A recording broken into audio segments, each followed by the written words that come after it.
এই ভিডিওতে আমি আপনাদের দেখাবো যে কিভাবে আপনারা আপনাদের ডিলিট করা ফেসবুক পেজটিকে ফিরিয়ে আনবেন। তো এখন আমি আপনাদের সামনে আমার একটি ফেসবুক পেজ ডিলিট করব এবং ডিলিট করে সেই ফেসবুক পেজটিকে আবার ফিরিয়ে আনব। তো ডিলিট করা ফেসবুক পেজটিকে ফিরিয়ে আনার জন্য প্রথমত আমি আমার একটি ফেসবুক পেজ ডিলিট করে নিয়েছি, ঠিক আছে। তো এখানে দেখতে পাচ্ছেন এই যে পেজটা, এই পেজটাকে আমি ডিলিট করব। তো ওপরে এখানে 3টে লাইনে ক্লিক করব। দেখুন পেজটির নাম দেখতে পাচ্ছেন টপ শার্ট, ঠিক আছে।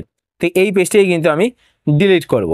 তো ডিলিট করার জন্য নিচের দিকে আসবো, নিচের দিকে আসার পর এখানে সেটিংস অ্যান্ড প্রাইভেসিতে ক্লিক করব। সেটিংস অ্যান্ড প্রাইভেসিতে ক্লিক করার পর সেটিংসে ক্লিক করব। সেটিংসে ক্লিক করার পর এবার নিচের দিকে আসবো।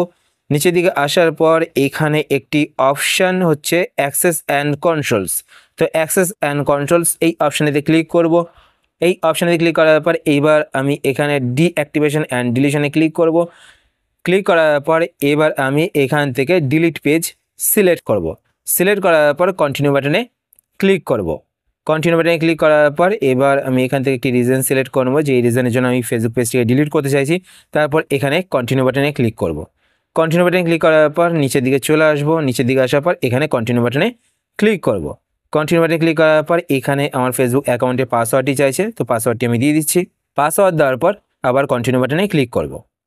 কন্টিনিউ বাটনে ক্লিক করার পর আবার কন্টিনিউ বাটনে ক্লিক করব। কন্টিনিউ বাটনে ক্লিক করার পর এবার দেখতে পাচ্ছেন ডিলিট পেজ। তো আমি ডিলিট পেজে ক্লিক করলাম। তো ডিলিট পেজে ক্লিক করার পর দেখুন আমার ফেসবুক পেজটি কিন্তু ডিলিট হয়ে গেছে। তো দেখতে পাচ্ছেন আমার ফেসবুক প্রোফাইলটি কিন্তু ওপেন হয়ে গেছে। এবার দেখুন আমি কীভাবে আমার ফেসবুক পেজটিকে ফিরিয়ে আনি। তো ফেসবুক পেজটিকে ফিরিয়ে আনার জন্য আপনাদের যেই ফেসবুক প্রোফাইল দিয়ে পেজ তৈরি করা ছিল সেই ফেসবুক প্রোফাইলটিকে ওপেন করবেন, মানে লগ ইন করবেন, ঠিক আছে। তারপর আপনার ওপরে এখানে ডান দিকে 3টে লাইনে ক্লিক করবেন। 3টে লাইনে ক্লিক করার পর এবার আপনার নিচের দিকে চলে আসবেন।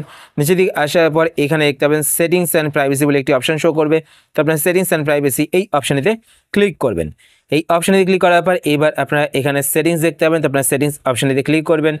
সেটিংস অপশানেতে ক্লিক করার পর এবার আপনার নিচের দিকে চলে আসবেন। নিচের দিকে আসার পর এখানে একটি অপশান আপনারা দেখতে পাবেন পেজেস। তো আপনার পেজেস অপশানেতে ক্লিক করবেন। পেজেস অপশানেতে ক্লিক করার পর এবার আপনারা এখানে দেখতে পাবেন রিঅ্যাক্টিভেট ইয়োর পেজেস।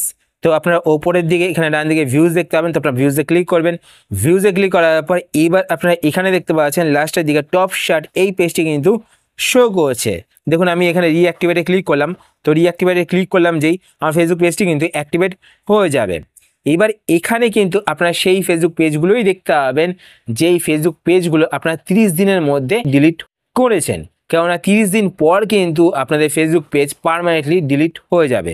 যদি আপনারা আপনাদের ডিলিট করা ফেসবুক পেজটিকে ফিরে পেতে চান তো আপনাদের সেই ফেসবুক পেজটি 30 দিনের মধ্যেই কিন্তু ফিরে পেতে পারবেন। 30 দিন পরে কিন্তু আপনারা সেই ফেসবুক পেজটিকে আর ফিরে পেতে পারবেন না, তখন সেটি কিন্তু তখন পার্মানেন্টলি ডিলিট হয়ে যাবে।